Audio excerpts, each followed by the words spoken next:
బీచ్లు ఇక బార్లు తీరాల్లోనూ సీసా చిందులు ఎగిసిపడనున్న టీడీపీ మద్యం సిండికేట్ అలలు విశాఖపట్నం చీరాల బీచ్లలో 12 ప్రదేశాలు గుర్తింపు ఇతర జిల్లాల్లోనూ జనవరి నాటికి బీచ్ బార్లు ముసాయిదా ఖరారు చేసిన ఎక్సైజ్ శాఖ ఇక ఉత్తర్వులే తరువాయి.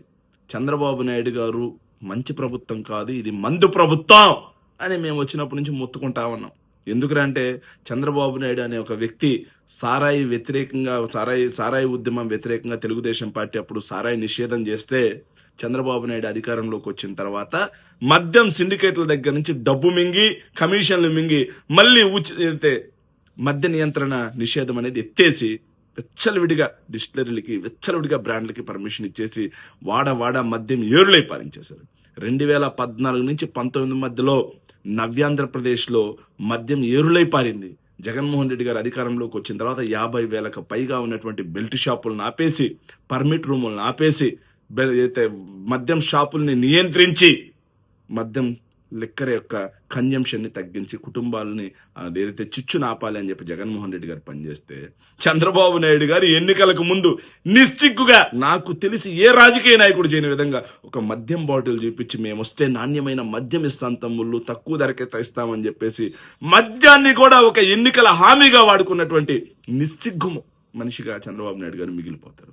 వచ్చిన తర్వాత 70,000కు పైగా ఈరోజు గుడి వైన్స్ అని లేదు, బడి వైన్స్ అని లేదు, గుడి దగ్గర, బడి దగ్గర, వాటర్ ప్లాంట్ దగ్గర, బడ్డీ కోట దగ్గర ఎక్కడ పడితే అక్కడ 75,000కు పైగా బెల్ట్ షాపులు ఉన్నాయి. సో మద్యం ఏరులై పారుతా ఉంది, నకిలీ మద్యం కూడా ఏరులై పారుతుంది. దాదాపుగా ఉన్నటువంటి మద్యం షాపుల్లో 99% తెలుగు సిండికేట్ గా మారిపోయి తెలుగుదేశం పార్టీ సిండికేట్స్ అవి. ఇక వీటికి కొనసాగింపుగా బీచ్ల్లో గోవా తరహాలో బీచ్ల్లో కూడా పెడతారంట. మొట్టమొదటగా చీరాల విశాఖపట్నంకి సంబంధించి 12 ప్రాంతాలు చూశారంట.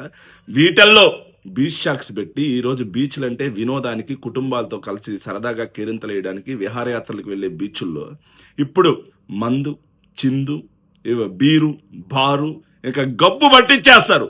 ఇంతకు ముందు బికినీ ఫెస్టివల్ కోసం ముందుకు వచ్చినట్టుగా ఇప్పుడు బీర్ ఫెస్టివల్ అని చెప్పేసి చక్కటి ఆంధ్రప్రదేశ్ బీచుల్ని భ్రష్టు పట్టించేసి పాశ్చాత్య సంస్కృతి పేరుతో నిజంగా ఇంకా బీచుల్లోకి మహిళలు వెళ్లాలన్నా చిన్నపిల్లలు వెళ్లాలన్నా భయపడే పరిస్థితికి తీసుకొచ్చి బీచుల్లో కూడా మద్యం ఏరులై పారించి దాన్ని కూడా తెలుగు తమ్ముళ్ళ యొక్క సంపద ఆదాయ వనరుగా మార్చుకోవడం కోసం చేస్తున్నటువంటి ఏదైతే ప్రక్రియ తీవ్రంగా ఖండించాల్సింది, అత్యంత హేయమైన చర్య. సో ఇక శ్రీకాకుళం దగ్గర నుంచి నెల్లూరు తడ వరకు కూడా మొత్తం ఉన్నటువంటి బీచ్లన్నిటిలో కూడా గోవా తరహాలో బీచ్ షాక్స్ పెట్టేసి మద్యం ఇంకా విందు చిందు ఇంకా ఏం భ్రష్టు పట్టిస్తారనేది కూడా చంద్రబాబు నాయుడు గారు మనం ఒకసారి గమనించాలి. నిజంగా ఇంతటి హేయమైనటువంటి ముఖ్యమంత్రి ఇంకా దొరుకుతాడా మనకనేది కూడా ఆలోచన చేయాలి.